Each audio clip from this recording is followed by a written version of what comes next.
আপনারা কি তাকে কুমিল্লা অবাঞ্ছিত ঘোষণা করছেন? এখনো করি নাই, শুধু আমরা একটা স্পেস দিয়ে রাখলাম, তাকে ক্ষমা চাওয়ার জন্য একটা স্পেস দিয়ে রাখলাম।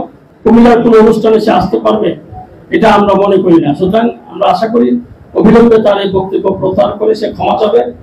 আমাদের কুমিল্লা, আমাদের বিএনপি শুধু কুমিল্লা রাজনীতিবিদের কাছে না, আমাদের একবারে কেন্দ্রীয়ভাবে বিএনপির কাছে তাকে নিঃশর্ত ক্ষমা চেতে হবে। না হলে আমরা হয়তো কুমিল্লার মাটিতে তাকে পা রাখতে দিব না। এই ধরনের কর্মসূচি বাধ্য হয়ে আমরা হাতে নিতে পারি। বড়ই পরিতাপের বিষয়, গত 16/5/2025 কুমিল্লার একটি অনুষ্ঠানে এনসিপি নেতা হাসনাত আব্দুল্লাহ বলেছেন, কুমিল্লায় বিএনপি রাজনীতিবিদরা আওয়ামী লীগের টাকায় রাজনীতি করে। হাসনাত আব্দুল্লাহর এই বক্তব্য শিশু সুলভ। তিনি রাজনীতিতে অপরিপক্কতার কারণে এই শিশু সুলভ বক্তব্য দিয়েছেন। তাহার মানসিক চিকিৎসার প্রয়োজন বলে আমরা মনে করি। বন্ধুগণ, হাসনাত আব্দুল্লাহ বর্তমানে কিংস পার্টির খ্যাত, যেটাকে আমরা রাজার পার্টি বলি, সেই পার্টির যেটাকে বলা হয় এনসিপি, সেটার মুখপাত্র।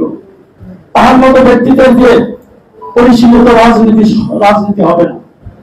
রাজনীতিতে সহনশীলতার পরিচয় দিতে হয় এবং অন্য দল নেতাদের প্রতি সম্মান দেখাতে হয়।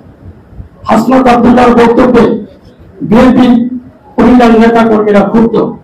হাসনাত আব্দুল্লাহর বক্তব্য প্রত্যাহার করা না হলে বিএনপি কুমিল্লার নেতা কর্মীদেরকে শান্ত রাখা সম্ভব নয়।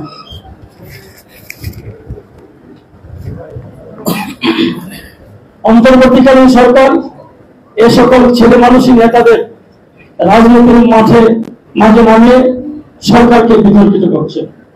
সরকারের উচিত তাদের রাজনীতির মাঠ থেকে সরিয়ে একটি সুষ্ঠু নির্বাচনের ব্যবস্থা করা।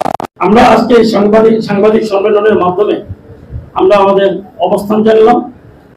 সে যদি তার বক্তব্য প্রত্যাহার না করে, এখানে কিন্তু ইঙ্গিত দেওয়া হয়েছে আমাদের নেতা কর্মীদের শান্ত রাখা যাবে না। সুতরাং সে যদি তার বক্তব্য প্রত্যাহার করে নিঃশর্ত ক্ষমা না যায়, তাহলে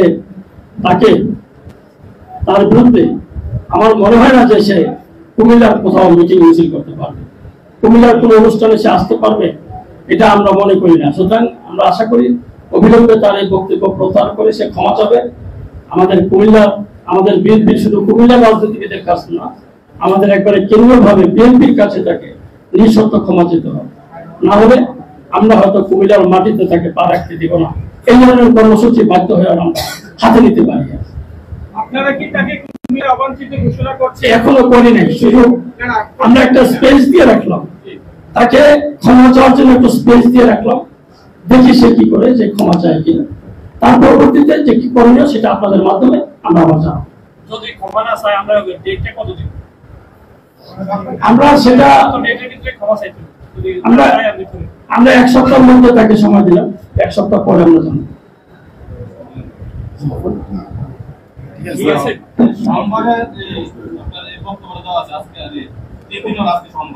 জি,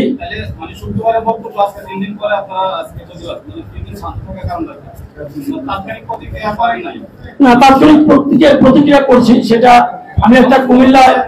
আমি একটি মেঘনাতে আমাদের একটা ছিল, জনসভা ছিল। সেই জনসভা এটা পাওয়ার সাথে সাথে আমরা সেখান থেকে প্রতিবাদ করেছি। কিন্তু আজকে কুমিল্লার সমস্ত নেতাদের নিয়ে প্রতিবাদ